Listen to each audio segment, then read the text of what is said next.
Hi, I'm Bob Hasegawa, your state senator from the 11th Legislative District, and we're here with another bi-weekly update, excuse me.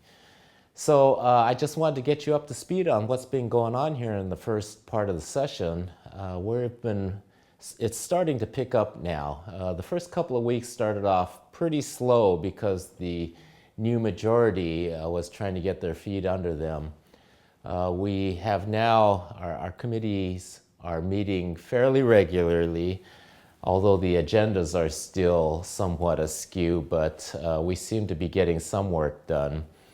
I've had several bills have hearings this week, which I'm pretty excited about. The first one was about continuing a pilot program that I started back in 2005, which allowed less than half-time students in community and technical colleges and 4 years to have access to the state need grant.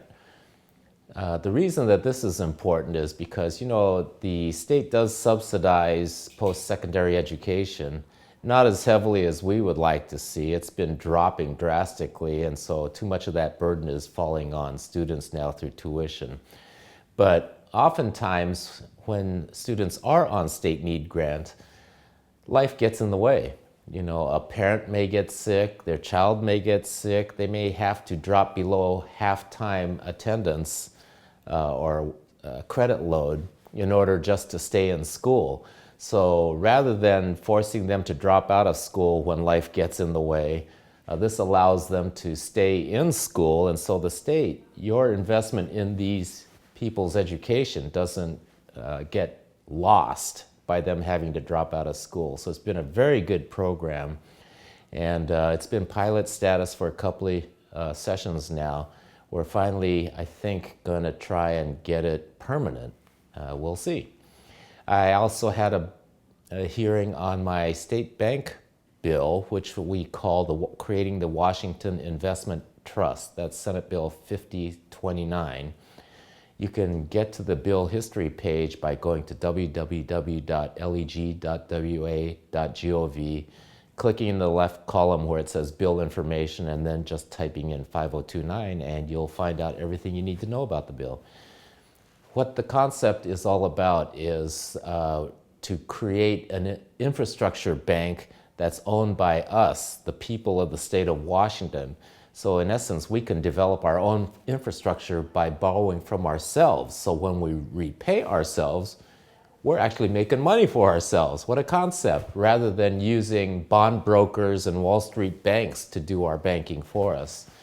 It's a very creative solution to our infrastructure needs. And there is one model in the country that has been doing this all along. It's in North Dakota. So if you can Google Bank of North Dakota, you'll see that it has almost a 100-year history of success in helping North Dakotans meet their needs. I also had hearings on ways to raise revenue for our state on several bills that I had. These were heard yesterday in Ways and Means. I believe that, there's no question, everybody agrees that we have in Washington State the most regressive tax structure in the country. And by regressive, we mean to say that those who can least afford to pay taxes pay the most, and those who best afford to pay taxes and who get most out of our society pay the least. That's totally upside down in most civilized countries. So the bills that I have tried to open up doors to see how we can reform our tax structure so that it is more fair to working families.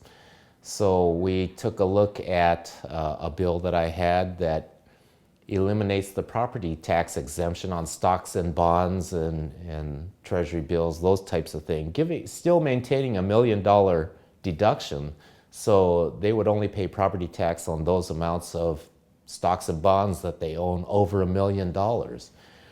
That seemed to be met with some mocking by the Republican counterparts on the Ways and Means Committee, but I think it's a fair way to look at having those who are getting the most out of the system put the most back into the system again. I had a hearing on another bill which we created a Citizens Tax Commission to review tax loopholes, basically, and to make recommendations on what we should do about them. So that commission has been around for about 6 or 7 years now. I remember voting to create that commission back in my early years in the legislature. The problem is that the commission does all of this work in studying these tax loopholes, and the legislature just regularly ignores their work. So I tried to compile their work over the years to put them into one bill just so that we can review them and have a chance to say, yes, you did good work, we agree with you, let's take your recommendation or not. That also met with quite a bit of mockery from my Republican counterparts on the Ways and Means Committee, so I'm sorry to say that.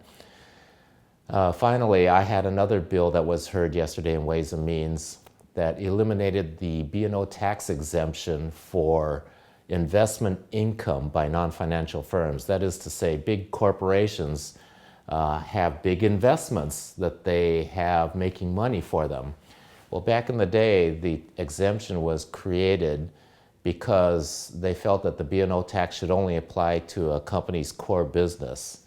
Well, anymore, big corporations have figured financial investments into their profit business plan. So I don't believe it qualifies for that tax exemption anymore. So I think that and there again, we have a $1 million deduction. So corporations would only pay the B&O tax on the investment income in amounts over $1 million. I think that that's totally fair as well. The reason that we have to start looking at revenue is because we have to raise money for education. I personally am deeply involved with the higher ed side, in which we've seen tuition just skyrocketing, and we need to figure out good ways to keep tuition levels down. But the Supreme Court of the state of Washington has also told us that we are not meeting our constitutional mandate requirement to fully fund basic education. We're going to have to find solutions to these problems before we get out of here on the last day of session, which we call sine die. So stay tuned. There's going to be big fights around this in the upcoming session. So anyway, I've talked too long. It's been nice chatting with you. I'll see you on my next video update. And again, I'm Bob Hasegawa, your state senator from the 11th Legislative District. Thanks for watching.